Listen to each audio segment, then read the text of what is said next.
I'm Elizabeth and welcome to my channel where we talk about all things health, beauty, and anti-aging after age 40. In today's video, I'm sharing 4 ways, or practices as I like to call them, that I stay on track with eating healthy, nutrient-dense, and balanced meals and for maintaining my weight. I'm sharing my easy, healthy eating formula for energy and weight loss that I follow at every meal to ensure that I'm getting plenty of balance and lots of nutrients in my diet. I always want to make sure I'm getting plenty of protein and fiber for my goal, depending on whether that's weight loss or weight maintenance. And I'm also going to dive into a few more tips or practices around portion sizes and general tips for healthier eating and weight loss. Now, here's my disclaimer. I am not a doctor or any kind of medical professional. It's really important that you check with your doctor or medical provider before making any changes to your diet or your lifestyle. All I'm doing today is sharing my own experiences and some of the things that are working well for me. And I'm not suggesting that you do any of these things, it's just for informational purposes. So a little bit of backstory. I've put on probably about 6 or 7 pounds since, the start of the lockdown and all through lockdown, and then just turning 40. I'm 42 now. And so I'm making some changes to what I'm doing every day to try and lose a couple of those pounds, just so I can get back to a weight that feels really good for me. So I have made changes around exercise and diet, of course, but in this video, I'm not going to be talking about exercise. So if you'd like to, you can go watch this video where I do talk about changes that I've made to my exercise routine, any updates that I've made to that since turning 40. And I also share my favorite free YouTube workout video channels that I love to utilize workouts from. So I finally feel like I'm getting back into my groove, and I'm feeling and seeing a little bit of the weight come off, the extra pounds that I had put on. So I thought I would share exactly what I'm doing. Practice number 1 is I follow my healthy eating formula, if you will, for all meals, breakfast, lunch, and dinner, to make sure I'm getting plenty of nutrient-dense foods, including lots of protein, lots of fiber, vegetables, all the things. So that formula is protein plus veggies or fruit, depending on which meal it is, plus fiber-filled carbohydrate. So I'm not really counting grams of protein. I just try to make sure that I'm getting plenty of protein at each meal. And that could be anywhere from, maybe 13 or 14 to 25 grams of protein. So for instance, this morning I had a small container of Greek yogurt, which had 15 grams of protein. I also had a sprouted English muffin, which had 8 grams of protein. So this morning's breakfast was a total of 23 grams of protein. Now that's not a number I try to hit with every meal. That's just an example of breakfast today. I do try to vary my protein sources. Some of them are plant-based. I love things like tofu and beans and tempeh and lentils, but I also do eat a little bit of chicken every now and again, a little turkey every now and again, and fish. And then second in that formula is veggies or fruit. So if it's breakfast, I usually will do a fruit in that place. So maybe berries, blueberries are one of my favorites, and they're really nutrient dense. But at lunch and dinner, I always try to make sure that's a vegetable. So at breakfast, it's protein plus fruit plus fiber-filled carb, and then at lunch and dinner, it's protein plus veggies plus fiber-filled carb. I also like to get a big variety in my veggies, so I'm eating all different colors of the rainbow, and then usually for lunch that's some sort of a big salad with quite a few different veggies, like a base of greens, and then maybe I'll add some sweet potato or shredded carrot, avocado, different things like that, so I'm getting more than just one veggie. So the goal is to eat a rainbow, Roy G. Biv, with your fruits and veggies. And then as far as carbs go, I always make sure that my carbs have fiber, so it's not just an empty carbohydrate with no fiber. So for instance, the English muffin that I had this morning, it had 6 grams of fiber, and the recommended daily allowance of fiber for women is anywhere from 20 to 25 grams a day. So if you'd like to see a little bit more about what I choose for meals throughout the day, you can go watch this video, What I Eat on a Day on a Mediterranean-ish type diet. Okay, daily practice number 2 is I try to be mindful of portion sizes. Now, this is going to be very different for everyone because bodies are different sizes, metabolisms are different. I'm 5'4", and you may be taller or shorter than me. Your metabolism is likely different than mine. And then other factors like how well we sleep, that can also affect our appetite. So different things like that can come into play as well. But generally speaking, I divide my plate like this. My typical protein serving is about 3 to 4 ounces, which is a good amount of protein for a person my size. And a little tidbit about that, the size of the flat palm of your hand, so like this, thickness and roundness, that's about how much we should get in a protein serving. So that's gonna be around 3 to 4 ounces. I know if I keep it around that size that I'm in that ballpark.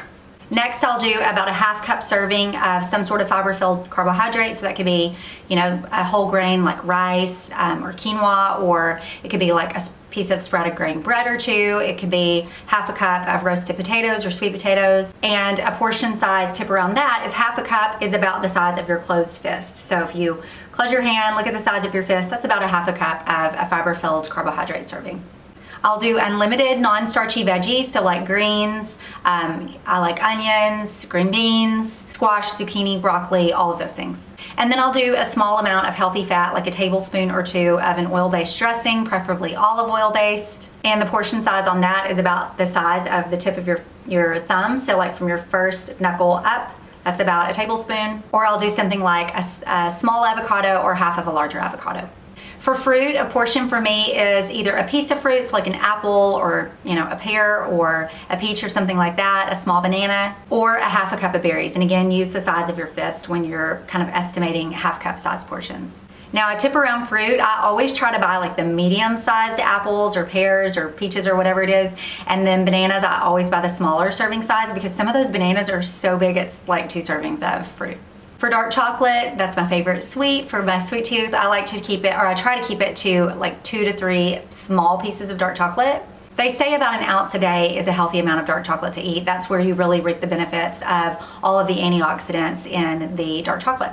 So portion sizes do matter for energy and for weight management or, weight loss if that's what you're going for. And think about it, that's why people do so well on like pre-portioned diet plans, the ones that they send your food ready to go. People do really well on those because everything's portioned out for you. Now, if you need some help around this with getting started, you can use measuring cups, measuring spoons for a while until you get a better idea of what portion sizes should look like for you and what the portions are that serve you best for your goals. And the more you eat, the more calories you're consuming, so it really does become an energy equation at that point. So I try to eat the right foods, which is unprocessed and how we find them in nature for as much as I can, and in the right portions with a slight calorie deficit. And that's what really helps me to shed a few pounds whenever I need to. Okay, practice number 3 is I stay in a routine with my eating. I have better success with making healthy choices and keeping my blood sugar balanced, keeping my energy high, keeping my appetite in check, and managing my weight if I stay on a eating schedule, if you will. Just staying in that everyday regular routine.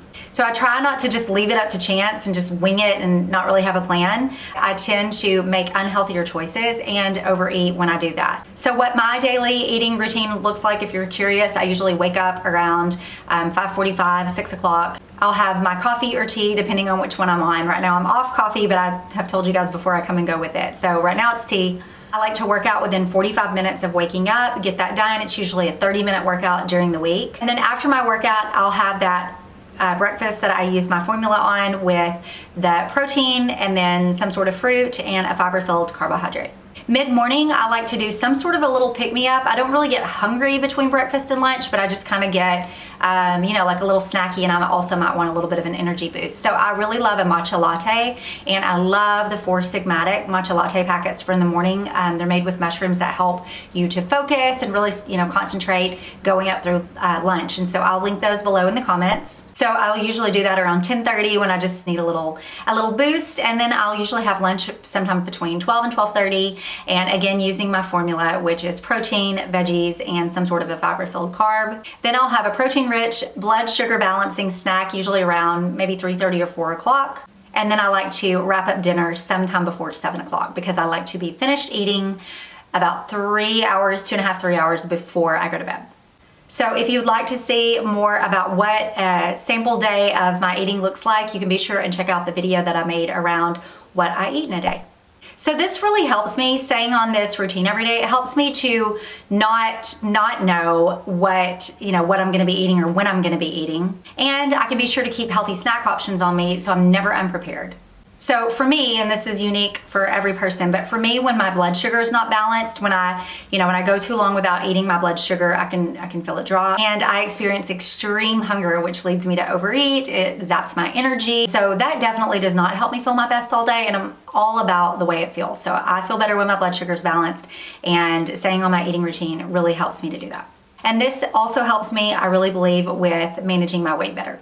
Okay, and finally, my daily practice number 4, and I'm fully aware that this one is gonna be a little bit controversial, but I track my meals, especially when I'm trying to lose weight. Now, this is a tricky one because you really have to know yourself well. You have to know whether tracking will be a helpful tool for you or something that's not healthy for you, and that is different for every person. But for me, it's much easier to stay on track with my daily healthy choices and with managing my weight if I track what I eat. So for me, it really creates a mindfulness around what I'm eating and drinking. And what I have found is that for me, when I'm not tracking, I have a tendency to put on weight. And it can also be really helpful, for instance, if, say I'm just really, really hungry in the afternoon and I can look back and see what I've eaten through the day and go, okay, I haven't gotten enough fiber or I haven't gotten enough protein and maybe that's why I'm hungry. It lets me know if I need to eat more at meals or more of maybe something else. I need more protein or fiber or whatever it is. And it's also really given me an awareness around what works well for my body. And it also gives me parameters to work in throughout the day because I've learned over time of doing this how much food it takes to maintain my weight, how much food it takes for me to go into a slight calorie deficit, and how much is too much food for me. So I use the MyFitnessPal app. I use it every single day. It's on my phone. I don't use the paid version. I just use the free version, and I find that it really works well for my goals and my needs. So again, to sum all of this up, I eat as nutrient dense and as minimally processed foods as I possibly can in the right portion sizes and on a regular schedule. And all of these things combined with tracking my food really helps me to stay on track. So this is a plan that's working for me for now. It's helping me to reach my personal goals, and I thought I would share it. So if you enjoyed this video or found this content helpful, please let me know in the comments below. Leave me a comment and let me know which practice I shared that you found most helpful or insightful. And be sure to check out these other videos around all things health, beauty, and anti-aging after 40. And as always, thank you so much for taking the time to watch, and I can't wait to see you next week. Bye.